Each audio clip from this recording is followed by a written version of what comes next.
Assalamualaikum warahmatullahi wabarakatuh. Teman-teman semua, selamat datang di channel saya.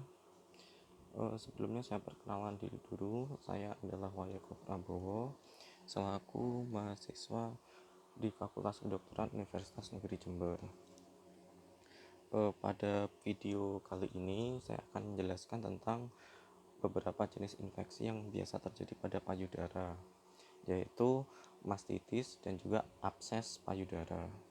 Sebelum kita mulai pembahasannya, silakan bagi teman-teman semua yang ingin subscribe channel ini, silahkan di subscribe, karena dengan subscribe channel ini maka kalian dapat mendukung agar channel ini dapat berkembang lebih baik lagi, dan juga subscribe itu gratis, teman-teman.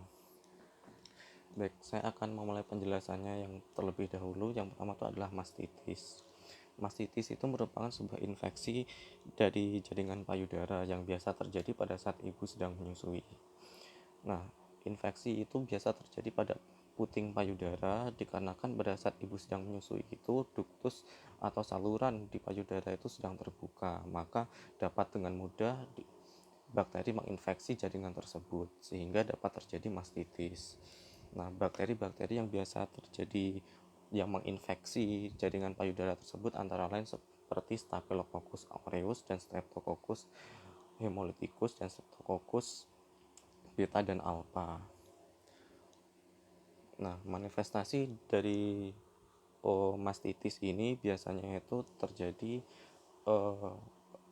memar pada payudara dan juga terjadi rasa gatal dan juga terjadi rasa perih pada saat ibu sedang menyusui. Selain itu pun juga biasa terjadi tanda-tanda inflamasi seperti benjolan dan juga kemerahan, serta dapat mengeluarkan nanah dan juga dapat terjadi demam pada ibu tersebut. Terapi yang biasa dilakukan bagi penderita mastitis itu antara lain dapat menggunakan antibiotik colchicine, kompres dingin, dan juga paracetamol seperti itu. Bila dia sampai terbentuk abses, maka dapat diinsisi dengan menggunakan drainase. Lalu dapat di follow up selama 3 hari. Nah, mastitis ini biasanya ini terjadi pada saat jaringan payudara itu kurang steril, seperti ketika ibu habis menyusui anaknya lupa untuk membersihkan atau mencuci bagian areola dari payudara tersebut, sehingga mengakibatkan bakteri-bakteri mudah untuk berkembang seperti itu. Nah, apabila mastitis ini tidak diobati dengan benar, maka dapat terjadi abses mamai atau abses payudara. Abses payudara ini merupakan salah satu komplikasi yang paling buruk dikarenakan mastitis yang tidak diobati dengan benar. Abses payudara sendiri itu berisi nanah yang disebabkan oleh infeksi bakteri yang tidak diobati dengan benar dari mastitis akut yang terjadi sebelumnya. Sama etiologinya itu biasa merupakan bakteri biogenik oportunistik pada kulit, yaitu Streptococcus dan Staphylococcus. Nah, patogenesisnya itu biasanya dimulai dari adanya infeksi bakteri. Infeksi bakteri ini dideteksi oleh antigen dari sel dendritik dan juga dilanjutkan oleh sel mast yang mensekresikan hormon-hormon sitokin seperti interleukin yang mengakibatkan vasodilatasi pembuluh darah, marginasi, dan migrasi dari leukosit.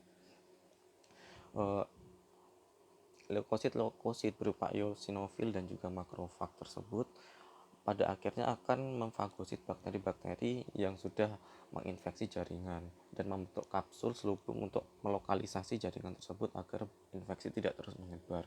Akan tetapi ketika makrofag dan juga neutrofil yang telah memfagosit dari bakteri-bakteri tersebut mati, maka jaringan tersebut akan muncul nanah atau yang biasa disebut sebagai abses. Kalau orang awam biasanya menyebutnya sebagai bisul payudara. Manifestasi klinis dari abses payudara tersebut biasanya payudara terlihat tanda-tanda inflamasi seperti kemerahan, bengkak, dan terasa perih. Jika diraba terdapat seperti gumpalan seperti tumor. yang tidak menghilang setelah menyusui. Dan jika dia sampai terjadi ulcerasi, biasanya dapat keluar nanah dari puting.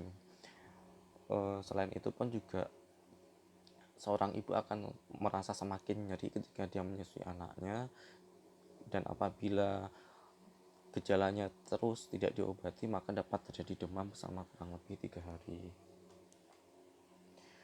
Faktor resiko dari abses payudara itu biasanya itu orang yang memiliki tindikan pada puting susu, memiliki kebiasaan merokok, penderita imunokompromis seperti diabetes dan juga HIV, dan juga mereka yang sudah mengalami operasi payudara selama kurang lebih 2 bulan terakhir, yang dimana jaringan dari payudara yang sudah diinsisi oleh operasi tersebut kurang dibersihkan dengan benar, serta mereka yang memang memiliki riwayat infeksi di payudaranya.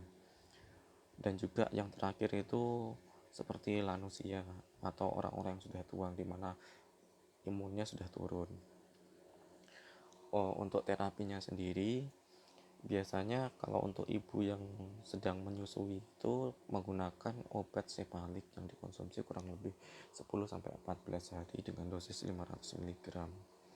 Dia biasa dikonsumsi itu tiap 6 jam sekali.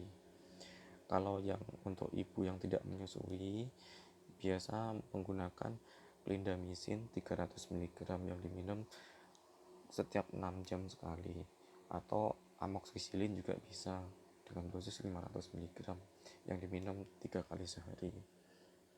Nah, untuk terapi non farmakologisnya, apabila itu absesnya sudah besar maka dapat di aspirasi menggunakan jarum suntik atau di drainase menggunakan bantuan kateter.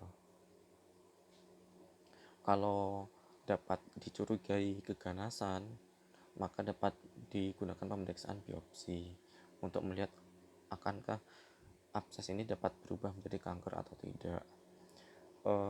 Kalau untuk tata laksana awalnya sebelum minum obat, mungkin ibu dapat mengoples payudara dengan air yang dingin agar dapat terjadi vasokonstriksi untuk mencegah inflamasinya menyebar. Sedangkan untuk komplikasi dari abses payudara sendiri itu biasanya terjadi infeksi berulang. Jadi abses yang tidak sempurna diobati atau belum sempurna sembuh maka dapat terjadi infeksi berulang sehingga absesnya tidak sembuh-sembuh. Yang kedua itu karena absesnya itu dapat merusak jaringan-jaringan sekitar, sehingga apabila nanahnya itu sudah dikeluarkan pun juga dapat menimbulkan jaringan parut, sehingga jaringan parut ini menggantikan sel-sel yang normal yang berdampak dari menyusutnya bentuk payudara itu sendiri. Jadi antara payudara yang kiri dan yang kanan itu tidak seimbang besarnya seperti itu. Apabila absesnya berkepanjangan maka dapat berubah menjadi penyakit-penyakit kronis, serta apabila dia infeksinya tidak ditangani dengan benar pun juga dapat menyebar ke seluruh tubuh menjadi sepsis seperti itu. Serta dapat merusak kanal susu sehingga bentuk payudara ataupun duktus dari payudaranya sendiri itu tidak normal sehingga sulit untuk menyusui. Itu komplikasinya ya. Maka absesnya ini harus ditangani dengan benar. Nah, untuk pencegahannya sendiri, untuk mencegah mastitis dan juga abses, maka yang paling penting itu menjaga kebersihan, yaitu yang pertama tidak menindik payudara, tidak memasang tato di payudara, dan juga apabila ibu yang habis menyusui itu selalu membersihkan daerah aerola ataupun puting susunya sehingga tidak muncul bakteri-bakteri yang ada di sana. Yang kedua itu pun juga menggunakan bra yang tidak terlalu ketat sehingga ukurannya longgar, dapat melancarkan sirkulasi dari peredaran darah sendiri. Dan yang terakhir itu pun juga minum banyak air putih sehingga mengurangi dehidrasi.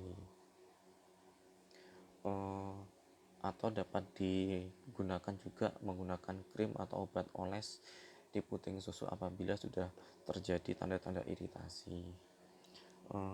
Demikian penjelasan dari saya tentang uh, mastitis dan juga abses payudara. Mungkin karena ini video pertama dari saya, maka dapat banyak sekali terjadi kekurangan. Terima kasih bagi teman-teman yang sudah menonton. Wassalamualaikum warahmatullahi wabarakatuh.